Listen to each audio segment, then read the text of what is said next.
Hello and welcome to The Real Talk. We had this wonderful guest last week and thought, why not continue the conversation? Because what came out clearly is that this is a conversation that we should not rush, a conversation that we should dedicate time to, because what we want to do is change the trend. What we want to do is make a contribution to the transformation of Africa and guaranteeing Africa a healthy and environmentally right future. So welcome to part 2 of my conversation with Kaddu Sebunya, the CEO of African Wildlife Foundation.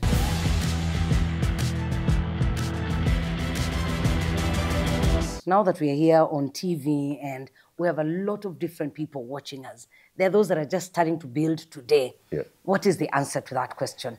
The development will happen, but how should it happen? Those are critical. We are so lucky that we live in a period where technology, even right now, artificial intelligence actually has kicked us even faster. Taken it to the next level. Next level.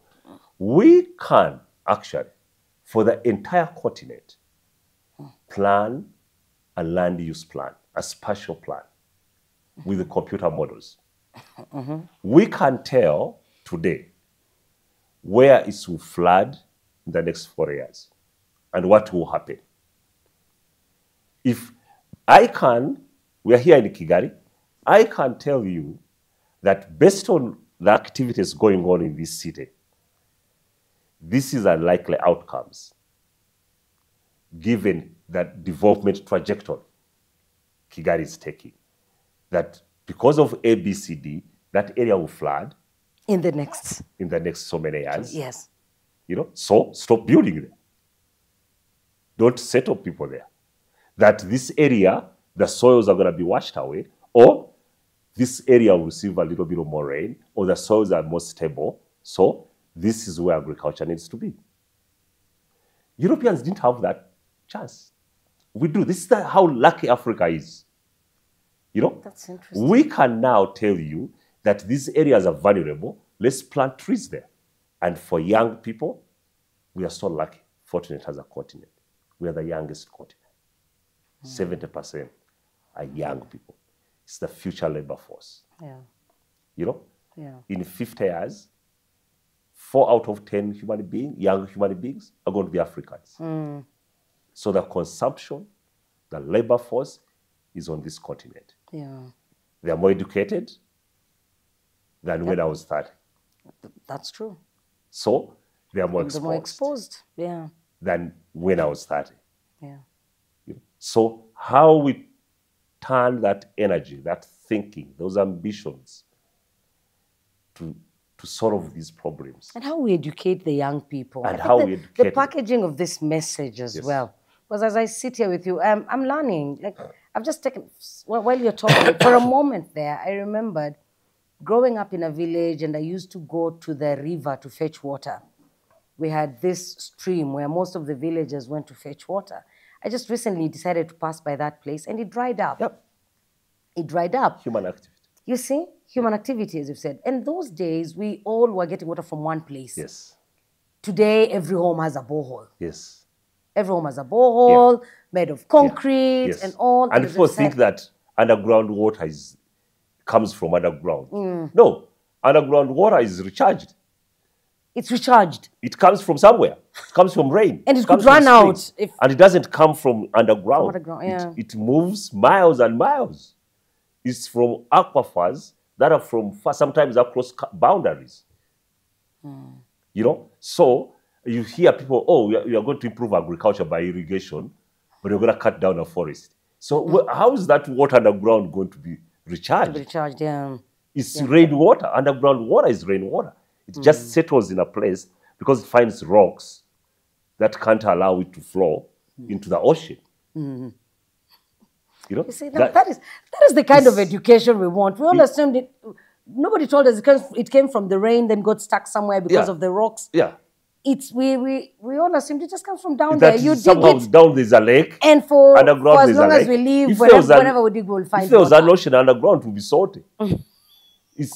But you know, the most important point for the young people, you said the messaging, The for young messaging, people yeah. is very critical. And I talk to a lot of young people. What I hear from a majority of young Africans is, is this idea that, they're ruled by old people like me. Like But- you. Yeah, but the idea is we are not giving them space. We don't allow them to do things. We don't involve them. Yes. Uh, Complaining you know, and, about and that. You're planning for them without having them in the room. yeah, but that's I tell them frankly that that's laziness. And I remind them of a generation before mine. My dad's generation. My dad was involved in Pan-African politics. Politics, yeah. And I know that these guys, their main problem then, in the 60s, was independence, was colonialism.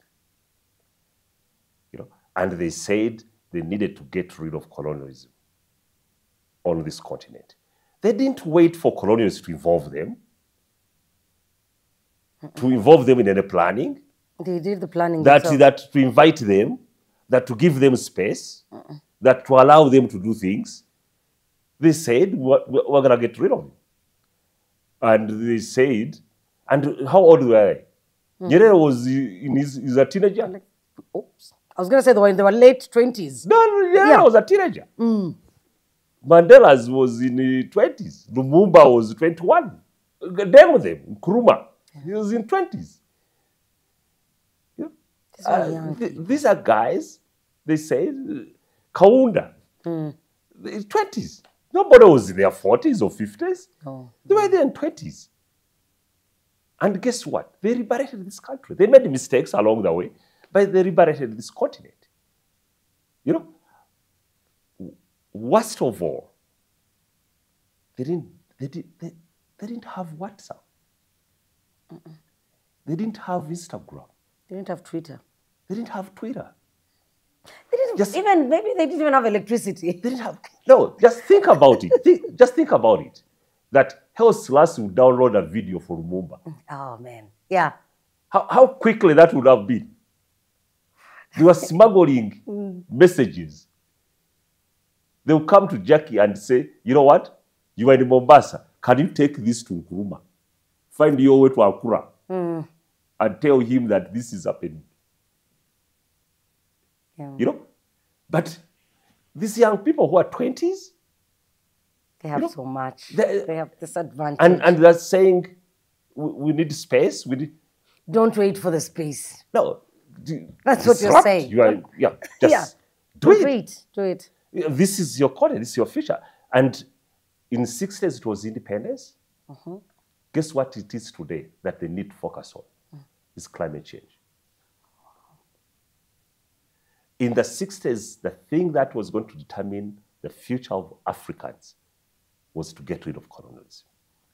Today, the main thing that's going to determine the future of anyone who is 20 and below is how the environment is changing. Addressing climate change. Addressing climate change. Whether you're going to have food, whether you have water, you can buy an apartment. You can even build a big building. Whether that building will have water, can it be habitable? Will you have food? Will you have resources for your industries? It's going to be determined by how we manage natural resources, both consumption and conservation. So Consumption and conservation. So for young people, this is your war. You didn't choose it. For the reason you've just said about when you grew up, you had plenty of water. Yeah. So your worry was not how much water, was how to get educated. True. And your focus was on education and other things, and how to keep healthy and. Indeed. Because water was there. Water was there. Yes, it was there. Now it's however much you're educated, and that's what I tell people who are focused on development. That no. I talk a lot with the African millionaires, billionaires, that we are getting money from American billionaires to do this work. How can you help? And they say, no, no, for us, animals and trees and stuff, no, no, I'm focused on either women issues, health issues, good intentions. They're building churches. And I say, okay, so how does the end work? What's your vision of success? How does success look like? Oh, no, when you educate all women, women education is very important. And I say, then what? So you educate so many women and then, or young people and then, or you create jobs for everybody and then, where are they going to get water? How would they live?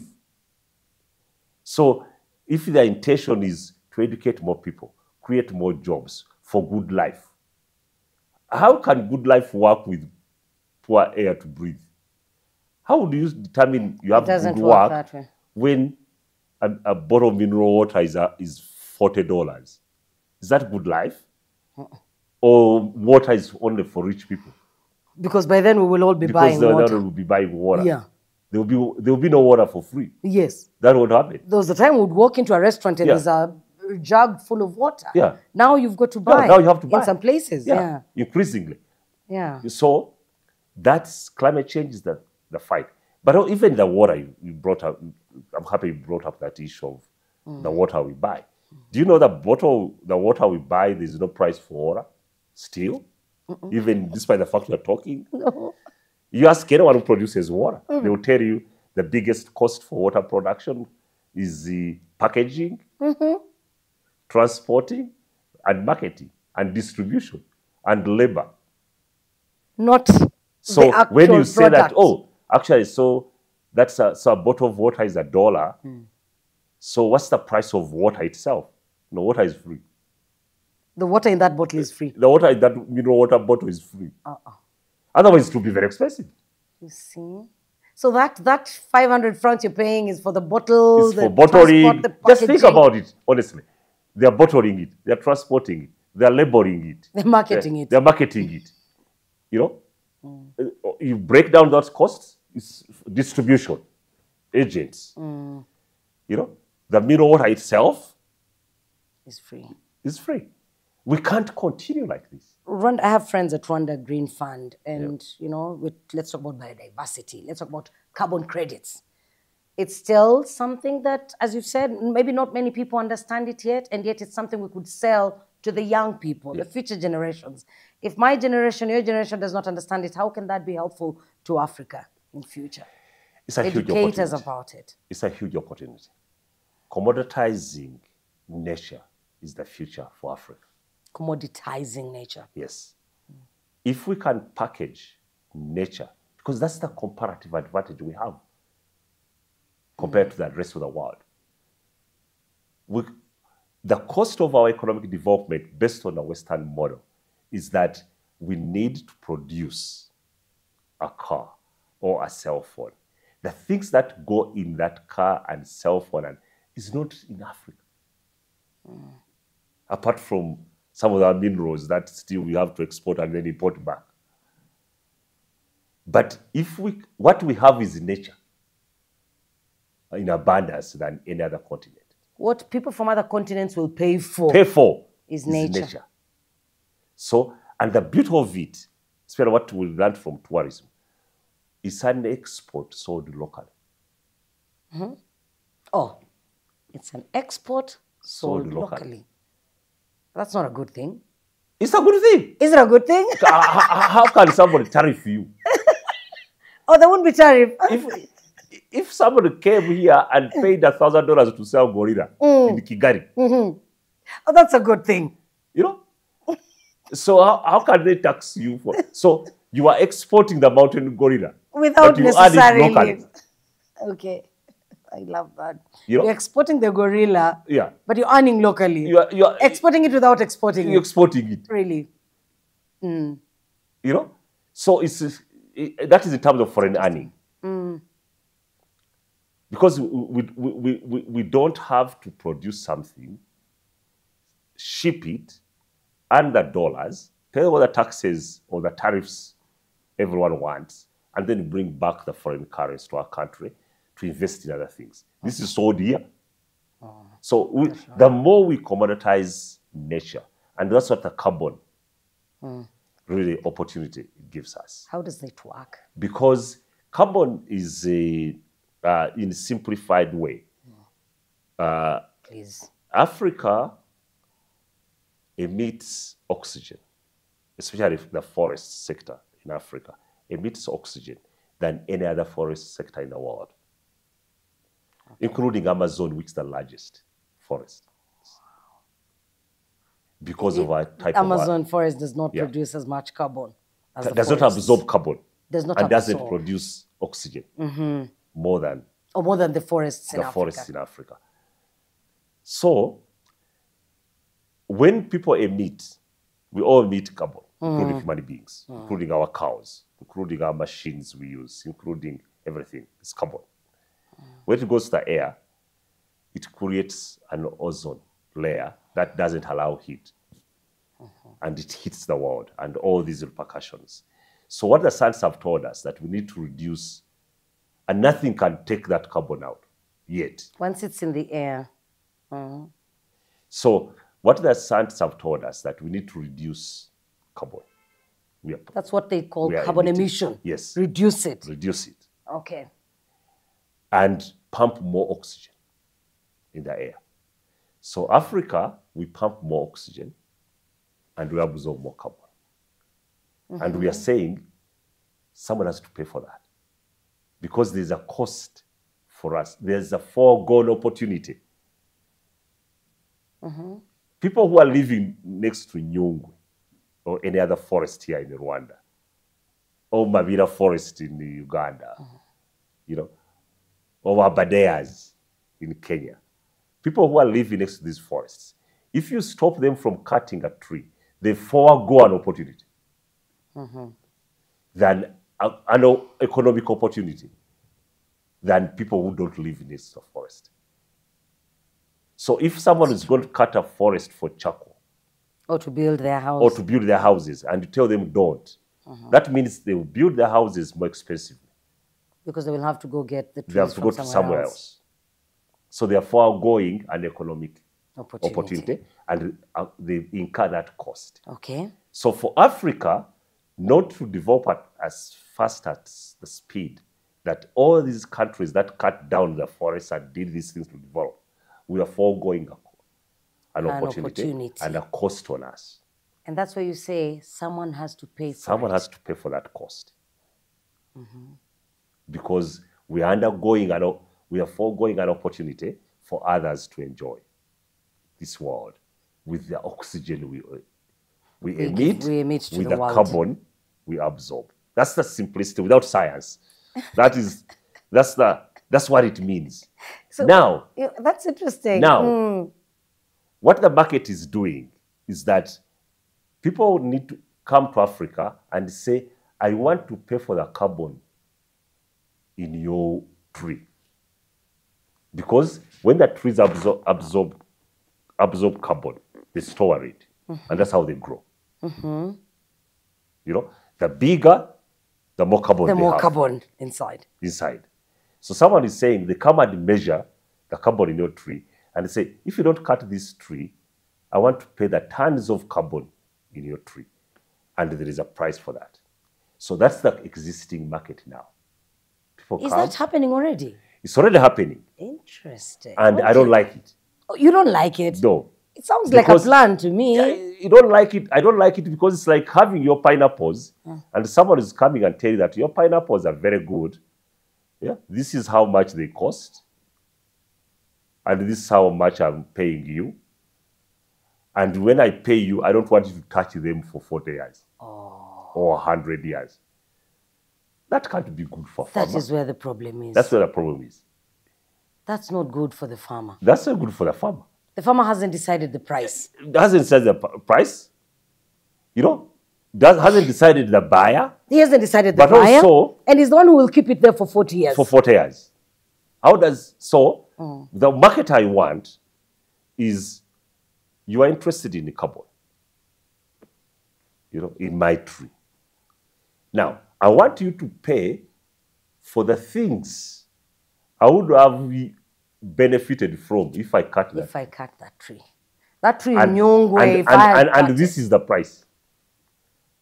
Yeah. You know, Take it or leave it. Because if I wanted to cut that tree, I'll educate my child, I'll pay my health bills, I'll also build a house. Yeah.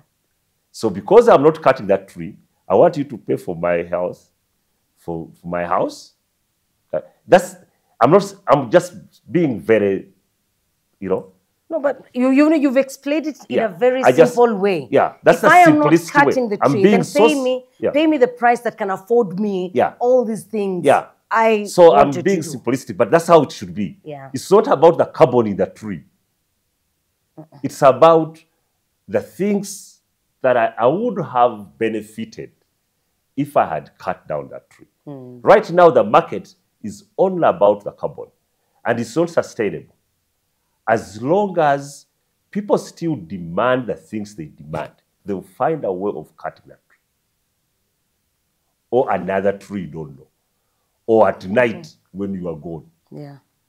So if we continue with the market today, we are going to create what we've created around animals, where we started this conversation. That if we continue selling carbon in a tree and not paying for the things people need, if they could have benefited if they cut down that tree, then we will need a lot of rangers with guns to protect, in military uniform, with many vehicles to protect that tree. We've done that with animals. We'll need even electric fences. Electric fences to protect that tree. You know what that has done to animals? It has only been successful. Oh. Because across Africa loses about 35,000 elephants a year. How many? 35,000 a year. Elephants? Yes, on poaching. Not some small animal somewhere. Yeah, rhinos have been wiped out. It's from 60% of the countries where they used to be. Giraffes are threatened. Pangolins are the most trafficked mammal in the world. African pangolin. So, protecting electric wires, rangers, patrol vehicles, protecting park management, they haven't worked with animals. I don't think they work with trees. With trees, no. So, had we protected animals with the same equation, and that's our model, would be more successful. So, with the carbon, gives us as an opportunity to really, I tell people that carbon might, at the end of the day, a successful carbon business need to think that carbon is in people's heads, not in trees. Not in trees. And then unlock the ideas in people's heads, pay for those. Pay for those ideas. And the tree will stay. And the carbon will stay. And of course, this requires regulations, it requires policy, requires a lot of things. But it's a huge opportunity for Africa. Not only trees, carbon is found in soils. You know, carbon is found in, I would rather, instead of selling carbon in a tree, a live tree, which will die after some years. Eventually. I would rather we sell carbon from furniture. Because a dead tree has carbon. Depends on how you use it. Because if I'm going to, managing a forest, you need to cut down some trees. That's what elephants do in natural forests. They are the engineers. They trim trees and break down trees. They need to create space for others. For others. And to grow, to survive. The sun to reach the ground. They're the best. Yeah. So elephants do that better so than anyone. For managing a tree, you need to cut down some trees, you need to trim some. So that process of managing a tree, a forest, those you trim, make furniture, create jobs for furniture. Every chair will have carbon. So we need to sell that carbon. That's the best carbon because it creates jobs. All the construction materials we use in our homes should be carbon because it's stored. Unless it's an accident, nobody's going to burn that tree for charcoal, a house for charcoal. No, So they won't. they won't. So that's toward carbon. We should sell that. We should, those are the negotiations Africa needs to put forward. Yeah. And say, you know what? I don't need money for carbon to maintain a forest. I'll do that. I agree with the science, but I can afford to manage that forest because I've been doing it for many years. Why do you want to help me now? But this is what I want you to do. You'll pay for it. My carbon, which is on the market, is going to be the carbon for my people, from their furniture, for the houses, from the soil they grow food on. Because if that is the carbon we sell, it's going to help, it's going to increase how people manage land. Their soils. And it will improve agriculture. Because you mismanage the soil, you lose carbon. If you use a little fertilizer. Your neighbor who's managing the soil well gets a good pineapple, but also money from the carbon, from the soil. And that's how we need to connect conservation and these markets and economic development. Oh God, Kaddu, let me tell you, I have talked to a lot of people about carbon credits. My friends at UNDP. But this conversation it's been the most enlightening because I now have understood best. And I appreciate you for using those examples that are relatable. The soil. I'm not a scientist. The furniture. And I think it's even better that you're not a scientist. I don't have a PhD in chemistry. So I'm not going to tell you. For a moment there you sounded like you have a PhD how in the chemistry. Chemicals, how carbon is produced. I don't, you know. If you ask me, I was worried you're going to ask me, but how does that carbon get into a tree? Because I was never going to ask. I don't have that answer. I don't even have the brain to grasp that right now. I'll say, go and ask your friends at you. Yeah. And from that explanation, what I hear you say is, as Africa, we should stop viewing conservation as an environmental issue. As something that delays our development. It's not. It does not delay our development. Or a choice. It could actually fast track it. It's a development tool. It's a development tool. It will fast track. Think about it. Your village where you grow, if there's still water, what would happen in that village? Oh. You know, if water never disappeared, it will be settled differently. Agriculture will be different. It would be far. It will be far, far. And you know, and I think for me the reality... It will not have lost its young people. That is so true. The reality of climate change for me as a person has hit me. I've not just read it or read about it or seen it on TV. I have experienced it. We've seen animals die. We've seen... I have lived in this place. We used to have monkeys crossing over. There was a rich man who had managed his forest very well. Along the way, people left it when he passed away. We don't see those monkeys. We don't see those birds. You know, we don't the village.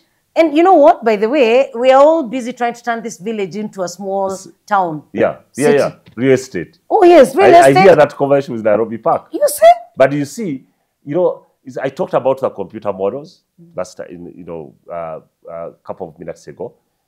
You talk about monkeys and stuff. You know what? My best experience in my work is when I go to a village like yours, and very, very simply, and I separate groups up by age. Okay. You know?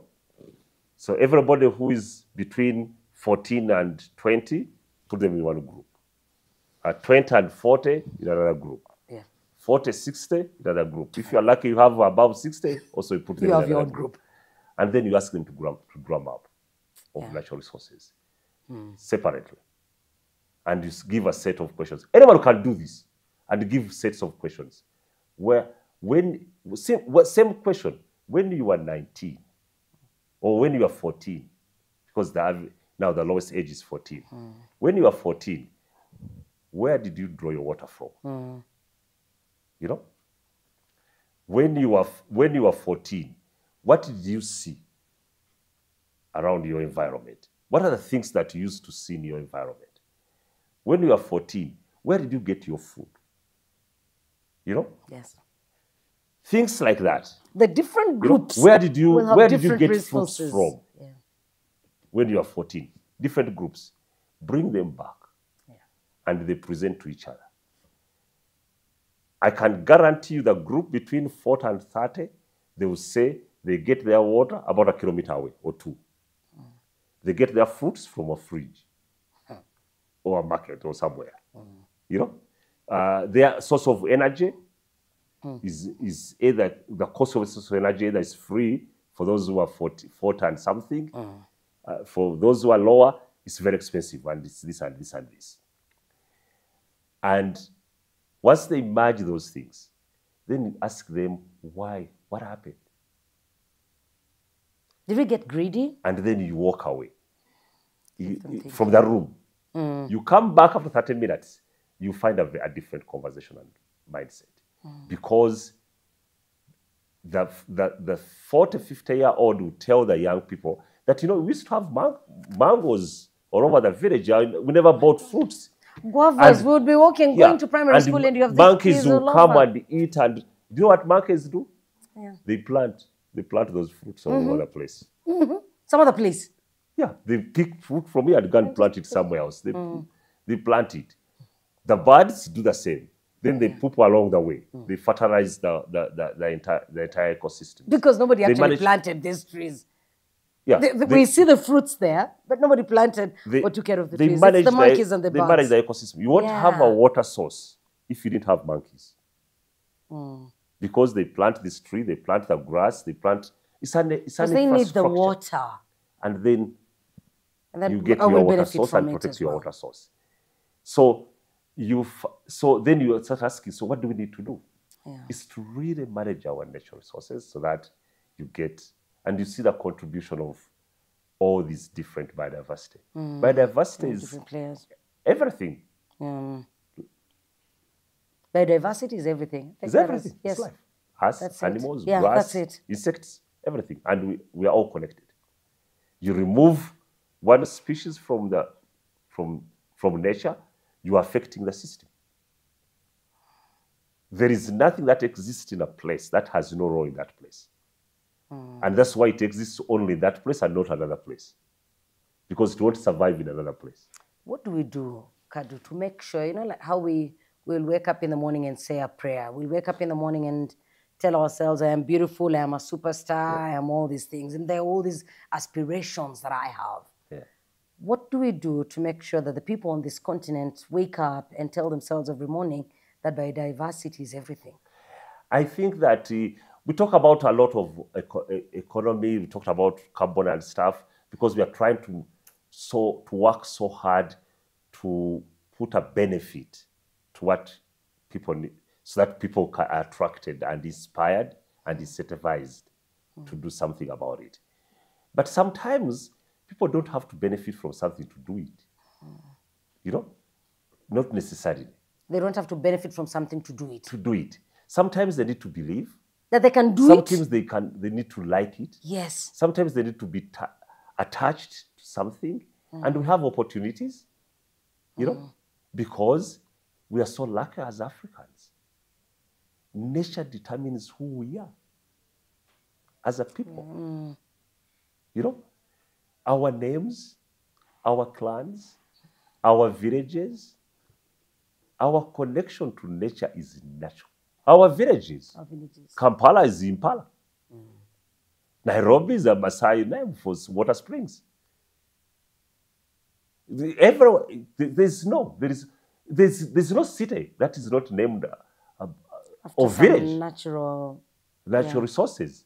Lagos, those are the small rivers and the crocodiles. Now, clearly we started very well. Yeah.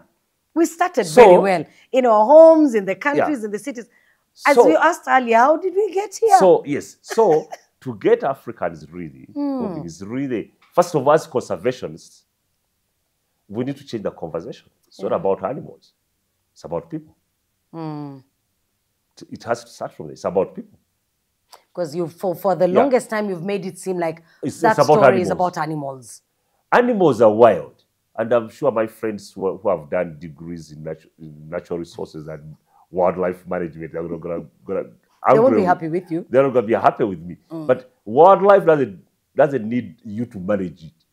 It's wild. To manage itself. It manages itself. It doesn't need any human being to manage it. We don't need to deny ourselves anything. It's wild. It will take care of itself. The issue is, how do we manage ourselves so that those things take care of themselves? How do we manage ourselves So that the wild places take care of themselves. They don't need us. We should not focus our energy on So the idea them. that you are going to fund, you're going to put money in managing wildlife is a joke. That's lost. It's lost money. It's wasted. Wild animals, wild plants, wild places, wetlands, they'll recover by themselves. They don't need you.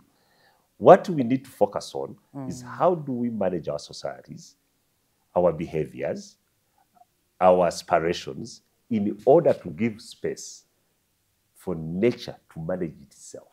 Yeah. So that is where we need to start from, that conversation.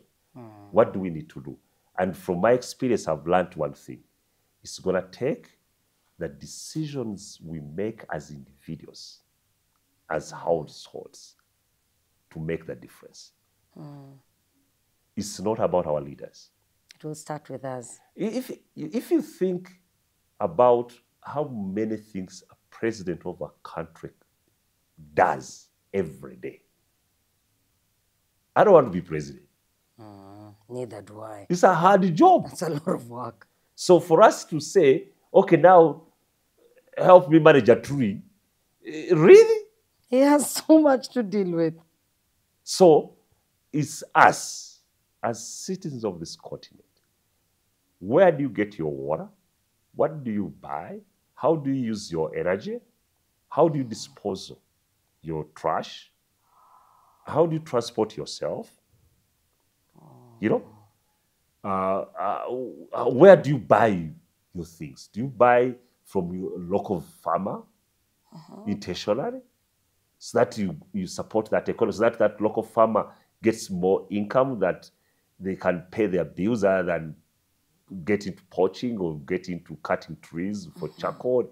So it's the decisions as individuals we make every day that's going to determine nature. If we don't really think like that, then you are asking government too much. Then the government will have a natural resource policy, which is not going to be successful.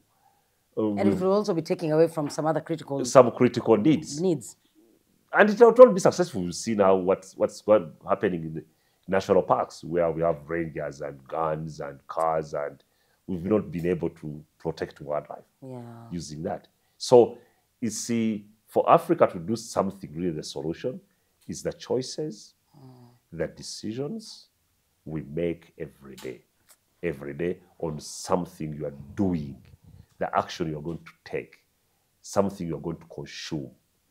Ask yourself. Trashing, ask yourself. Transport. You know, I was just thinking, a house of 5 people has 5 cars. Yes. Yeah. They leave in the morning, they're going to the same direction. The neighborhood has 3 different housing units. Yes. Each of them has 5 cars. 5 cars. Yeah. So it's those decisions. And it's not about stopping development.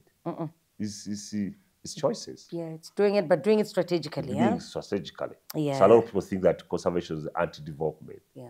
No, it's the choices we are going to make that is going to be extremely helpful to everything and how we are going to live this world. Kaddu, when they were interviewing you for the CEO's position, what position? Was it the first one when you had just entered? President.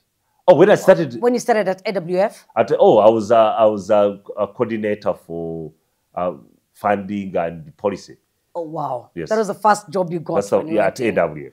So then when they were interviewing and you gave the board 5 things after traversing the continent, you mentioned finance and then we veered off. Yes. Sorry, this conversation just went to many different directions. Let me take you back to the 4 that I don't think you mentioned them. No, I did. Yeah. Please give me those 4. So there was financing. So 1 was financing. 2 was the connection Africans had to the business of conservation. You know, that they had outsourced that. Yeah. The responsibility was mostly for non-Africans who have done a great job.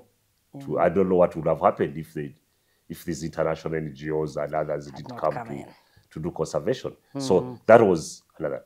The third one was the decisions we are making around economic development that had no affiliation and connection to conservation. They were independent of conservation. We're talking about agriculture. Yes. That somehow we are going to, walk ourselves into food security without minding the about environment. whether environment Whether we have matters rain or not. Or not. It's a lie. So that was the fourth. Was it about the It was fourth one? the third one. Yeah, that was Agriculture. the third one. Another one is the young Africans. The young Africans. And this is connected to the African voices. That the Africans were only hearing from non-Africans why environment mattered. And yet there were Africans in conservation.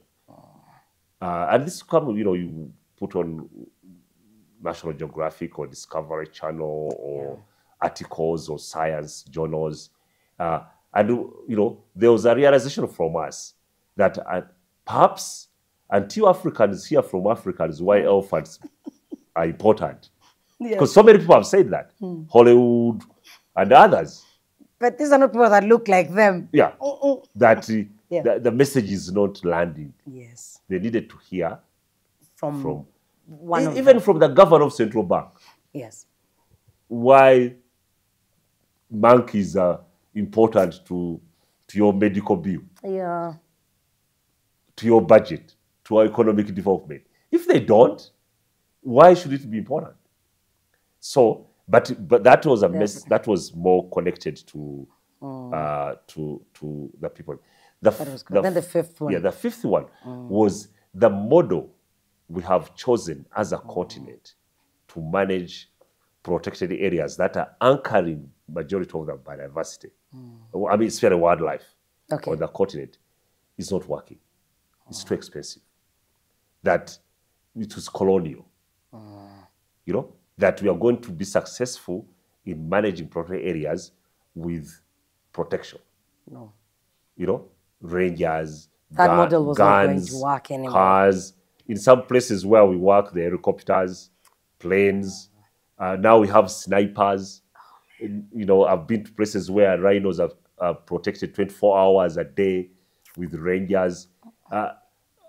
That sounds to me that it's not sustainable. It's a sustainstainable model. It's too expensive. So it can't rely on our economies to do that. No. And it's not practical in business. We would have to continue relying on outsiders. So it's that we need to break down that model of protectionism. So that and create a new model. And we've tested that model here in Rwanda and in so many other places where we work. That it's about people. Yeah, it's about centering people.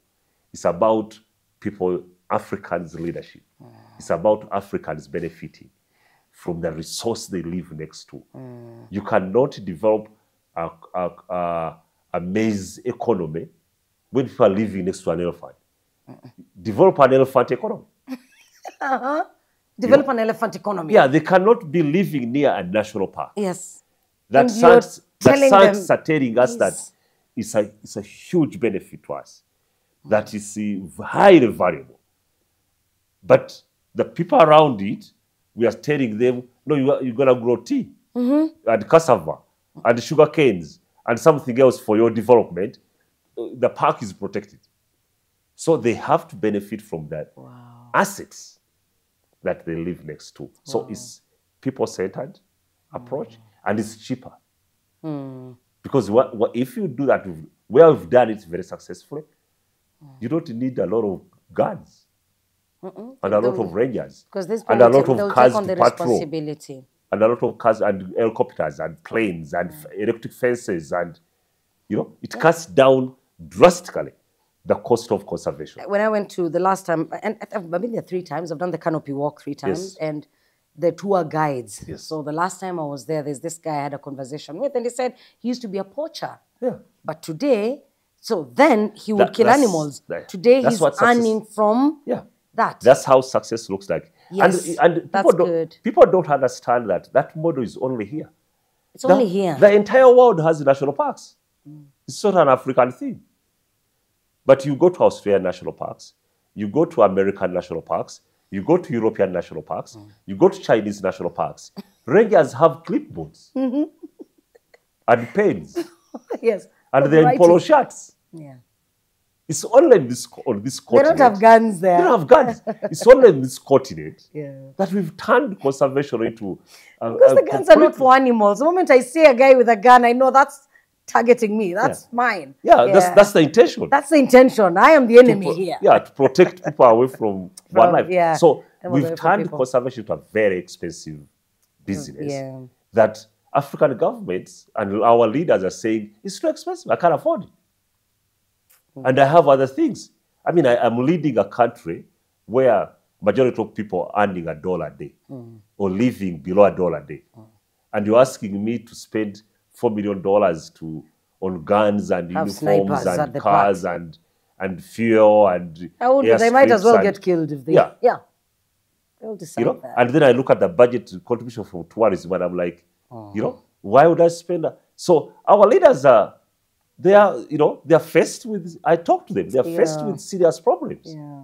That as conservation, we need to change the model that's affordable for everything.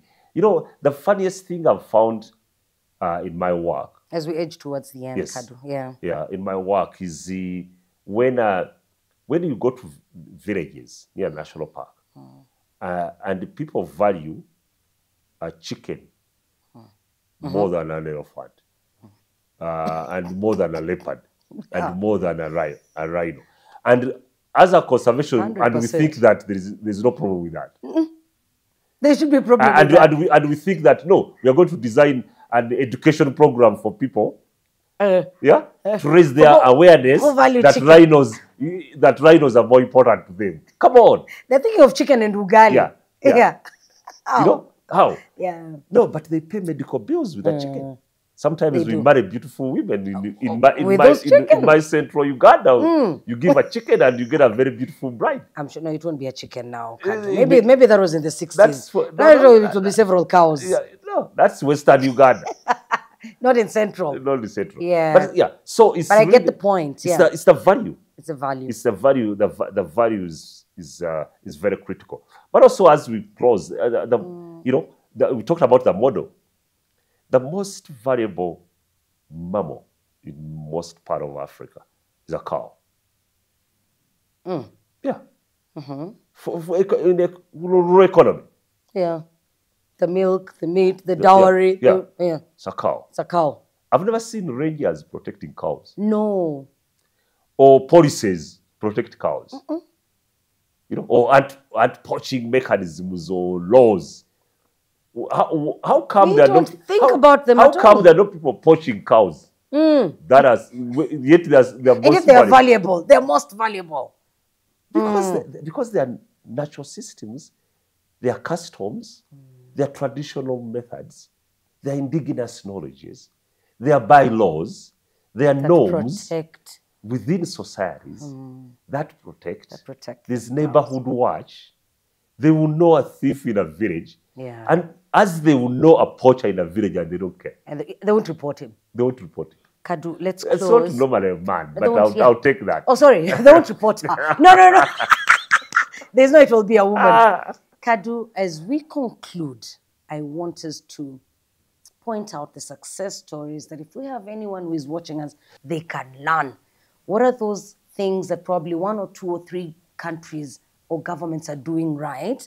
If you can summarize for us those key ones, so that any person who is watching can pick from that, learn more about it, and replicate it where they are. Yeah, no, I mean, that success is on this continent. I mean, we see it's all over the places where we work. We work across the continent, but let me start from here. You know, we've been working in Rwanda for close to 40 years, and we've seen the revolution on the biodiversity side here in Rwanda. It's one of the leading countries that has the policies and implementing them. compared to a number of other countries where The policies could be there, the the policies implementation could be there, but the implementation would be is lacking. like poor. The investments from government and the partnership and attention the government here is paying on natural resources and the green focus on the green economy, and how conservation and development really are one and policy-wise.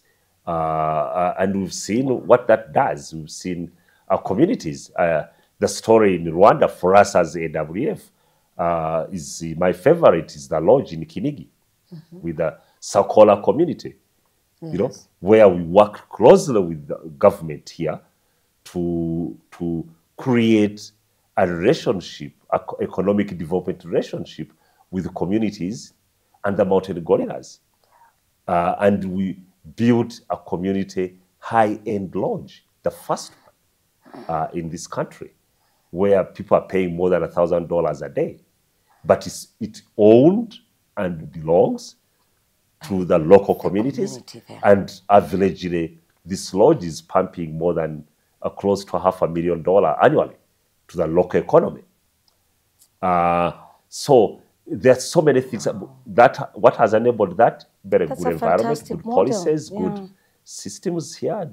So that's success. In another example I'll give is the project we're just starting in Kenya. Kenya has agreed that some of the national parks cannot be managed centrally. They're going to that outsource because of devolution. Yes. Yeah, that local governments, and we believe in that as well, that local governments need to run these natural resources. Again, it's the ownership, it's the leadership. It has to be entangled with aspirations of people who live next to this the water. community So around it. in Kenya, we are working with the county, Kajiado, and what we are doing there, the government has given back the Amboseli National Park to the county, and we are working the county not to focus, the county to focus on managing the park, because the wildlife in that park can manage themselves.